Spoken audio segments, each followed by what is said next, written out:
Il est agréable des frères de demeurer ensemble. C'est comme lui verser sur un sacrificateur. C'est comme l'Hermon qui coule sur le mont Hermon. C'est là que l'Éternel envoie la vie et la bénédiction.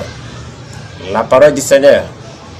Cette parole est tirée dans le psaume 133. On nous montre que l'unité des frères se montre par ces images. La première image, c'est l'huile de consécration. Deuxième image, c'est la rosée qui coule.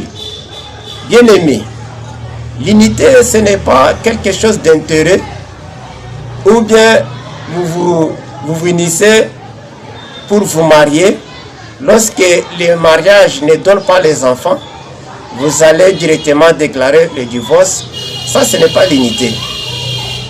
L'unité que la Bible nous parle ici, c'est l'unité des frères. C'est le lien de l'amour qui unit 2 ou 3 ou 4 personnes ensemble pour demeurer dans un même esprit. Parce que la Bible nous dit, celui qui s'attache à la femme devient une seule chair. Et celui qui s'attache à Christ devient un même esprit.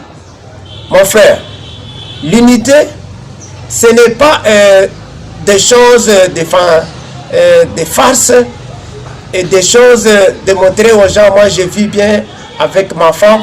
Vous vivez parce que vous êtes dans une période de bénédiction.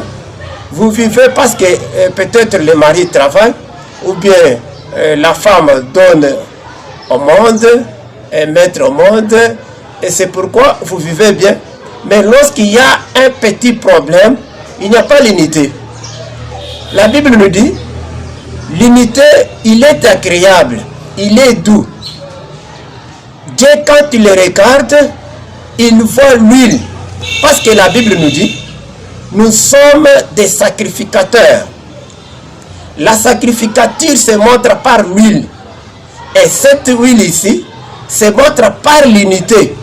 On nous montre que nous sommes une épouse de Jésus-Christ.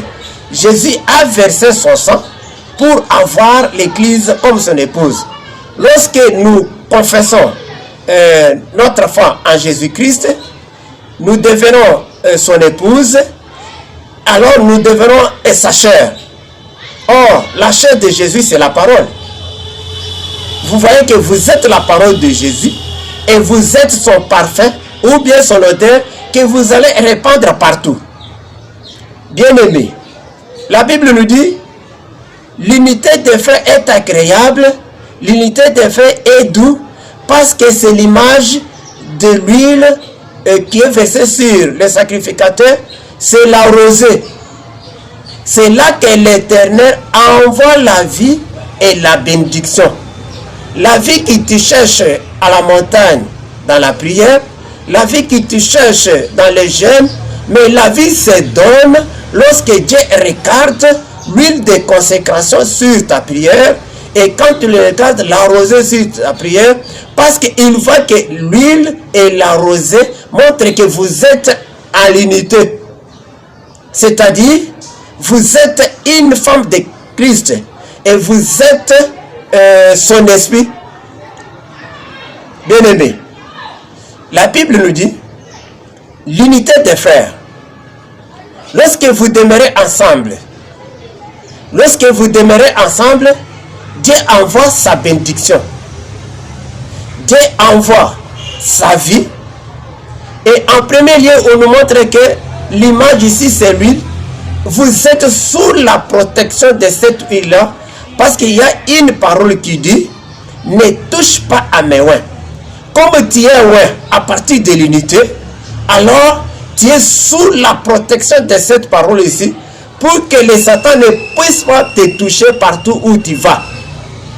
Tu vas t'endormir en paix, tu vas travailler en paix, tu vas te marier en paix, tu vas tu vas faire des bonnes productions en paix, parce que tu es sous la parole qui dit ne touche pas à mes oins. Bien-aimé, l'arroser, c'est comme la pluie. Quand la rosée descend, c'est pour rajeunir.